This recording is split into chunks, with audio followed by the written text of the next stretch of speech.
नमस्कार दोस्तों, आप सब कैसे हैं। आशा करती हूँ कि आप सब अच्छे होंगे, स्वस्थ होंगे, मस्त होंगे। तो चलिए दोस्तों, आज हम लोग सुनेंगे नाग पंचमी 2023 व्रत कथा।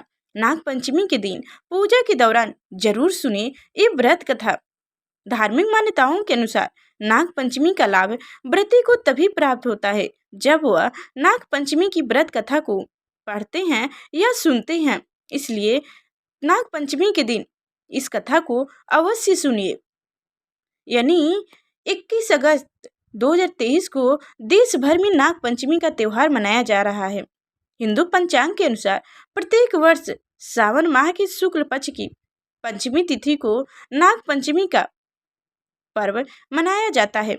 नाग पंचमी का ये पावन पर्व नाग देवता को समर्पित है। इस दिन नाग देवता की प्रतिमा या मूर्ति का दूध से जल अभिषेक किया जाता है और विधि विधान से पूजा किया जाता है। धार्मिक मान्यताओं के अनुसार नाग पंचमी का लाभ व्रती को तभी प्राप्त होता है जब वह नाग पंचमी की व्रत कथा को पढ़े या सुने। नाग पंचमी की व्रत कथा चलिए सुनते हैं। तो हमारे साथ इस कथा को अंत तक सुनिए और हमारे चैनल पर नए हैं तो लाइक करके चैनल को सब्सक्राइब कर लीजिए।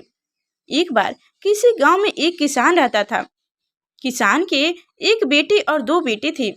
किसान बहुत मेहनती था। अपने परिवार को पालन पोषण के लिए वह खुद हल चलाता था। एक दिन हल जोतते हुए किसान ने गलती से एक नागिन के अंडे को कुचल दिया और सभी अंडे नष्ट हो गए। नागिन खेत में नहीं थी। जब वह लौटी तो बहुत गुस्सा हुई और उसने बदला लेने की ठान ली। नागिन ने कुछ ही समय बाद किसान के बेटों को डस लिया। उससे दोनों की मौत हो गई। नागिन किसान की बेटी को भी डसना चाहती थी लेकिन वो घर पर नहीं थी। अगले दिन नागिन फिर किसान के घर गई तो देखकर बहुत हैरान हो गई क्योंकि किसान की बेटी ने नागिन के सामने एक कटोरी में दूध रख दिया और नागिन से माफी मांगने लगी। किसान की बेटी के इस व्यवहार से नागिन बहुत खुश हुई और नागिन ने दोनों भाइयों की जीवित कर दिया। यह घटना सावन शुक्ल की पंचमी को हुई थी।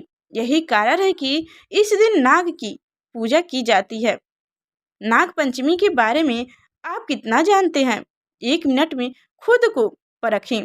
वही एक दूसरी कथा के मुताबिक एक राजा की रानी गर्भवती थी।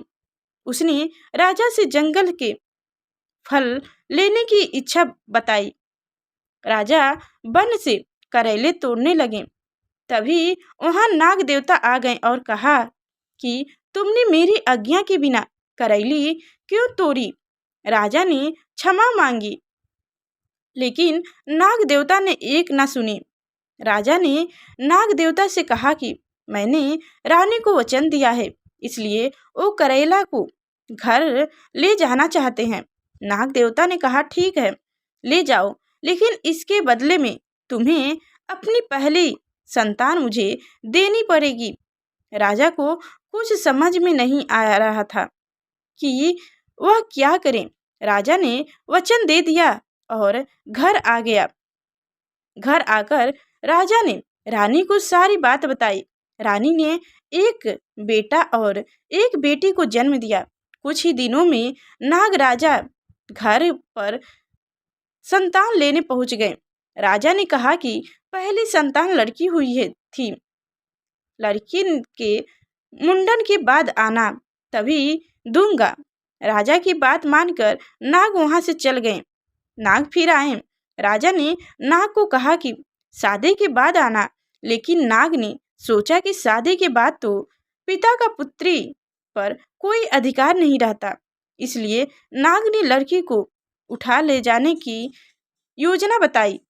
एक दिन नाग राजा की बेटी को उठाकर ले गए और राजा को बात बता दिए। राजा ने जैसे ही बेटी को ले जाने की बात सुनी तो राजा की उसी समय मौत हो गई। राजा की मौत की खबर सुनकर रानी भी मर गई। अब घर में राजा का लड़का अकेले रह गया।